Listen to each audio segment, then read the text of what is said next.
All right, there's a couple things going on. I'm going to record and talk a little bit about this book. Got kids playing darts in the background. Got an episode of Jerry Marzinsky discussing schizophrenia and entities and mental illness.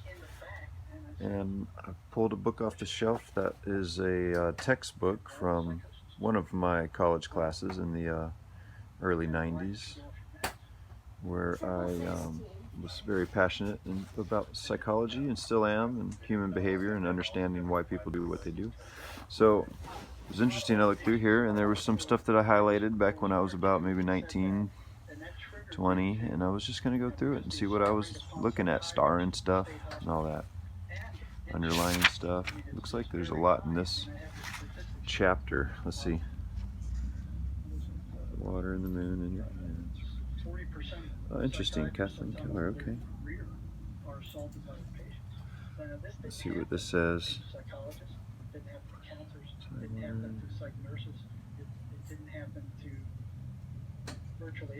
That's how Abe takes his stand with that group who call Christianity and Buddhism beyond the mere search for shared givens to a project of mutual transformations. Okay, seems fair. I am therefore pleased to have the chance to address, in the light of Abe's translation of Christian Kinesis by Buddhist Sunyata, some of the snags, snares, and saving graces of the Buddhist Christian dialogue for women. Though the course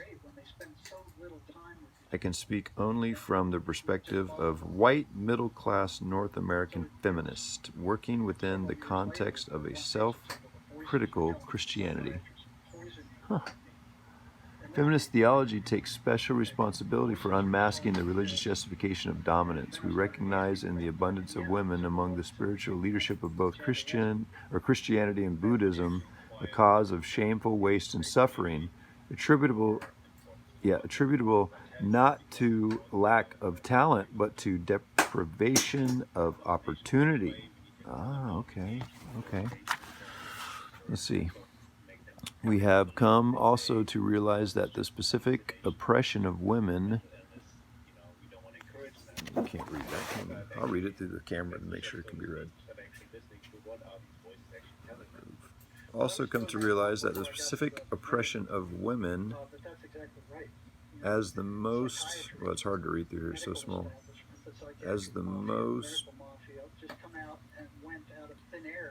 universal form of social subjugation. Oh yeah, subjugation. Subjugation can, that was metal on metal, cannot be understood in isolation from the intertwined sufferings imposed by injustice toward all who live in situations of social vulnerability, including not only the poor and those of color, but the earth and all its creatures, particularly as the original and most pervasive model of systematic exploitation names the superstructure depending upon all of these findings.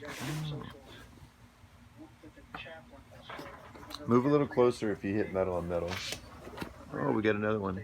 More dart people. The kinetic Christ appeals to the Hebrew tradition of the suffering servant, aligned with the prophetic emphasis upon social justice. Interesting. Okay. Oh, here's capital letters. Self-development is a higher duty than self-sacrifice. Oh, wow. Okay. I read this as a teenager. Okay, come on now. You guys know this already, right? Feminist theory cannot easily make the move to sunyata. A global practice theology is telling Christian social prophets that they must be more contemplative, and Eastern mystics that they must be more prophetic. Praxis must then refer not only to political activism, but at the same time to some sort of non-dualistic spiritual discipline that heightens our awareness of ourselves as inseparably linked to body, other cultures, world, and earth. There's no and. Kind of reads a little messed up, but world earth. Meditation leads the Buddhist to the experience of sunyata. Oh, okay, I didn't highlight that part. But I was meditating in college sometimes, doing a little yoga, but the emptiness of the illusion of separateness, of own being. Nice. Oh, there's an asterisk next to this one. 3, oh man. Yeah, I don't feel like reading that one. Well, I highlighted it a lot, didn't I? Must have had a report or something to do on this. Let's see if anything else.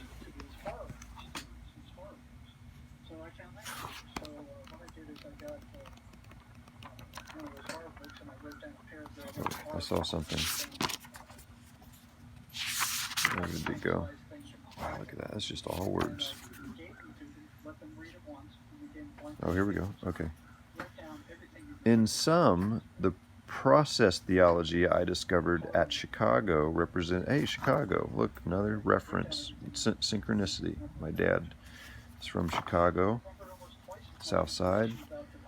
Represented a decided improvement on the most classical Christian theological understanding of God, especially that now correctly called classical theism. And yet I am unsatisfied with the process position as a fully adequate understanding of the Christ God. Oh. Part of my dissatisfaction is that I do not understand how Whitehead's, interesting, that's someone's name, creativity and Whitehead's God, in quotes, relate. John Cobb's distinction in his improvement dialogues with Buddhists between ultimate reality, sunyata, ultimate reality, and ultimate actuality, seem to me now in more recognizably Christian theological terms to disclose the same kind of ambiguity. It may be, as Cobb argues, that I, like most Western thinkers, since Aristotle, but before the discovery of matter as energy in relativity theory and quantum mechanics, am unable to conceive of ultimate reality, emptiness, in terms of material causes, energy, matter, and thereby am unable to conceive of God as the aspect of reality, ultimate actuality, best conceived in terms of formal, final, and efficient causation. Wow, okay, that's deep. That's deep. Christian contributions to the development of Buddhism. What? What does that mean? Hey, listen, you got to step closer, okay? All right, that's what I said. If you're hitting metal, then just get closer. It's okay. Doesn't do anything. It doesn't. It's okay. You still are scoring the same points. There you go. Yeah. Okay. Emptying God. Pretty interesting. Let me see. Let me just turn. Let's just do a random flip. Right there. All right. What do we got? Oh, wait. We got some crossed out stuff. Did I do that? Or is that actually in the book? No, it's in the book. Sunyata as the Buddhist ultimate. The ultimate reality for Buddhism is neither being nor God, but sunyata. Sunyata literally means emptiness or voidness and can imply absolute nothingness. This is because sunyata is entirely unobjectable, consensualizable. Sorry, when they do the compound words, I gotta go find it because these words are so small. And unattainable by reason or will. So you can't just sit down and meditate and say, hey, I'm going to become enlightened. It doesn't work that way. There's got to be quietness and stillness. I meditated with Buddhists and monks for 4 years consistently. And I will tell you that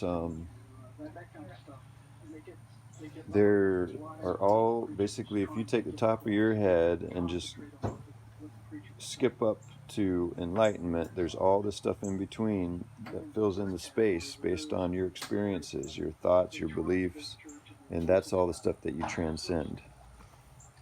When they come up, you got to figure it out. That's pretty cool, though. That's pretty cool. Old textbook from college. Yeah, I still have some of my, I mean, it's not a textbook, it's just a supplementary book for one of my classes. I went to for 2 years, my last 2 years, I went to a Catholic